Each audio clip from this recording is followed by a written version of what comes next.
We go now to Stilfontein in the Northwest Province, where acting provincial Police Commissioner Major General Patrick Asaneng is about to brief the media. Let's listen in.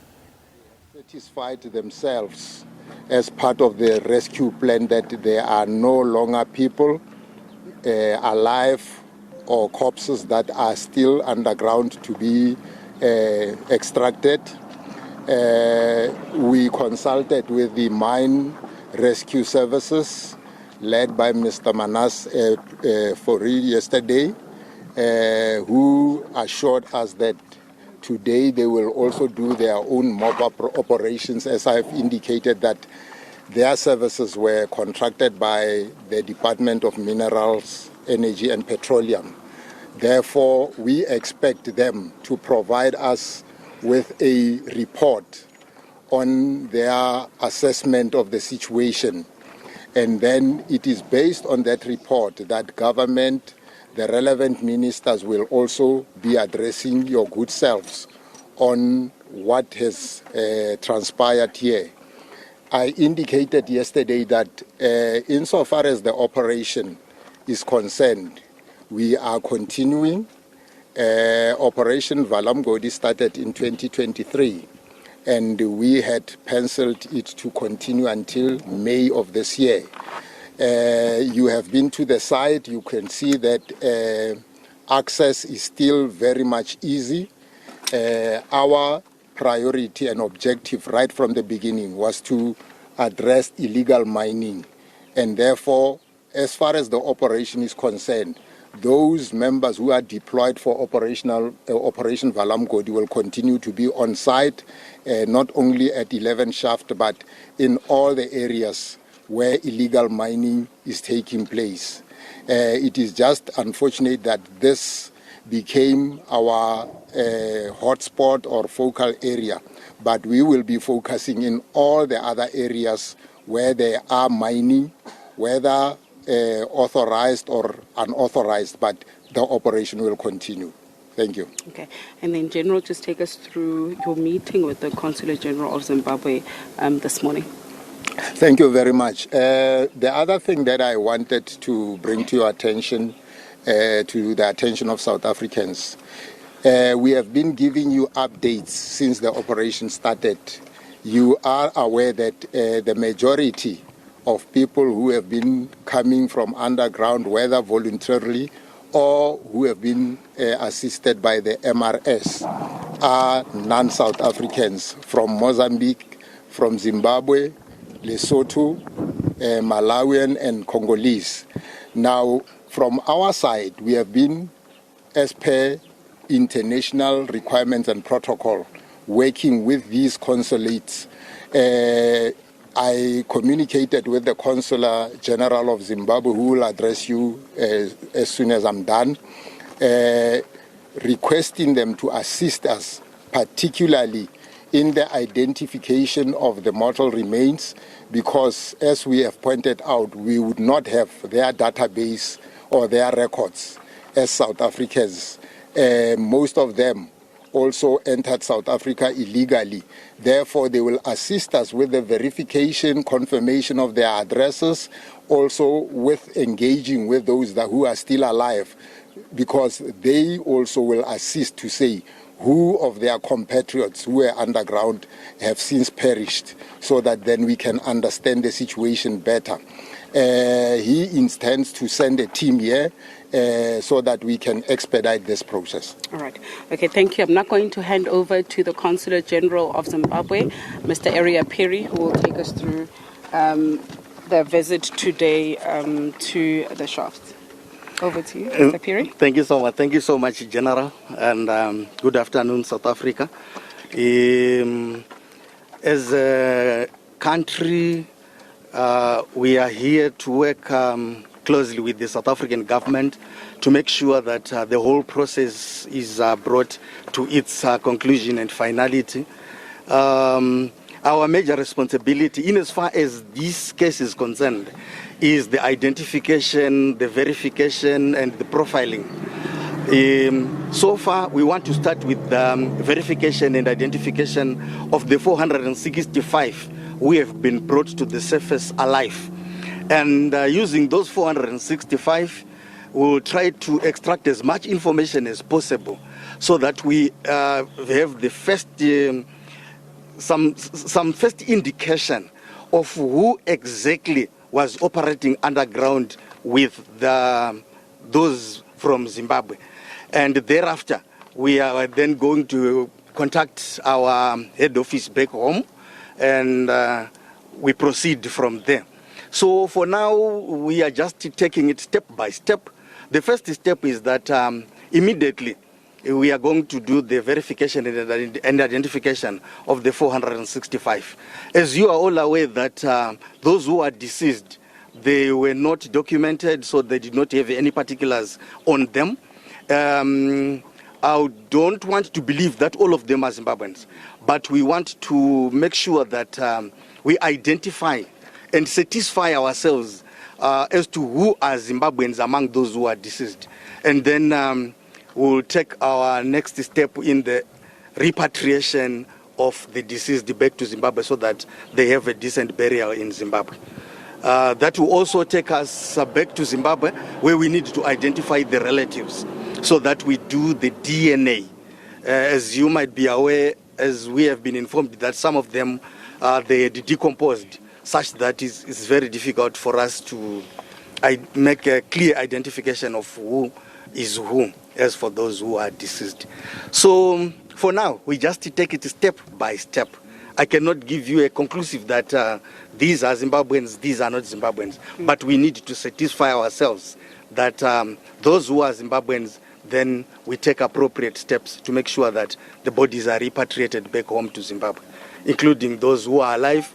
We also want to make sure to satisfy ourselves that the 465 are Zimbabweans. There is a process that we always do together with the South African government in the identification and verification of our own nationals. All right. Otherwise, I thank you so much. Okay, thank you, Mr. Perry. Ladies and gentlemen, the Consul General of Zimbabwe, Mr. Area Perry, and earlier on we had the Acting Provincial Commissioner of Northwest, Major General Patrick Asaning. I'll now open the floor for questions. If we have any, please raise hands. Yeah, let's proceed. Let's start. My name is Namazulu. I just want to find out if there are any families from Zimbabwe who have come to your office to say that their people are missing or you haven't had anyone at your doorstep. So far, no one has since approached us to indicate that they've got missing relatives. But I only remember when this operation started, when we visited the South African Police Service station, there were two families who suspected that their relatives could be underground. So we are still getting in touch with the families so that at least we get as much as information as we can. Okay. Any other question? Harumi Tasa, Al Jazeera. The number 465 is from when to when? From August. It's from August. From August. To date. So that those that have resurfaced. Okay, cool. Any other question? General, from 24. Now that there's no movement underground, are you going to seal this shaft? The shaft belongs to Buffalo's Gold Mine. The Minister of Minerals has explained what are the processes that are involved in rehabilitating, sealing mines that are derelict or non-operational. So ours is to come and do our own crime combating operations, but we will be doing that in close consultation and making sure that Buffalo's Gold Mine complies with their legal obligation. All right. Any other questions, colleagues?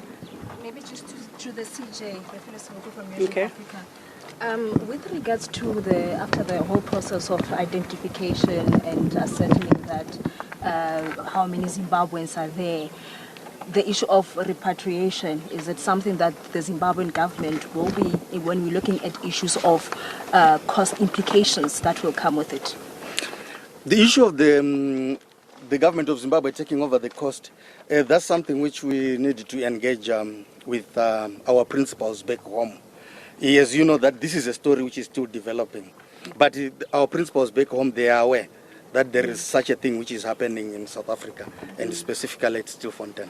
Maybe just in addition to my colleague with regards to the number of missing people cases, when we're looking at the fact that there were minors even that were arrested as part of this operation, there has not been any families that come and say my child is missing, or has there been any cases that you have registered as the Zimbabwean government?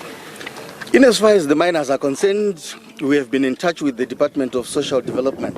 They indicated that among those who are below 18, none of them were Zimbabweans. I've got All a right. question. Any other question? Yes. To Major General, it's Tebogo from SABC News. We understand that shaft 11 is vertical. When we spoke to Mine Rescue SA, they were saying their cage, as far as cage shaft 10, is unable to operate as it's able to on this specific shaft. We saw yesterday, as indicated by Brigadier earlier on, that some used shaft 10 to emerge. Now, will this operation also go to shaft 10, or what's going to happen there? Because now the fact that others are still resurfacing from that side might suggest that they traveled to shaft 10. The operation was never confined to any particular shaft. The operation covers all areas that are identified as potential illegal mining sites. Whether we mention shafts by numbers or by names is neither here nor there. We will focus and we will conduct our operation to cover all the spaces. Now, the retrieval operation, as far as, okay, I hear you, but others might be at specific shafts, not this one.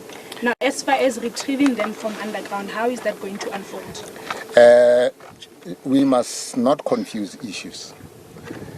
Government was taken to court to say the Lawyers for Human Rights, Makua, government is not assisting. People are trapped underground. And which area was mentioned? Shaft 11. Okay. Now, government, in response to the court applications and the court interdict, then came and did what it was ordered to do, and that is shaft 11. So we must not then think that government is in a process of going around conducting rescue services or mission. So the area that the government was ordered based on the application that was brought before the government, because this operation, ladies and gentlemen, it was about that the police are preventing people from emerging here. People have been emerging at Margaret, they have been emerging at 10 shaft. So you have been addressed by the mine rescue services, you have been addressed by the ministers in terms of costs and what the operation entailed. So we will stick to the area of the operation. And I think, General, also on that, the Mine Rescue Services CEO did highlight that it would be a challenge. They would first need to study that particular shaft.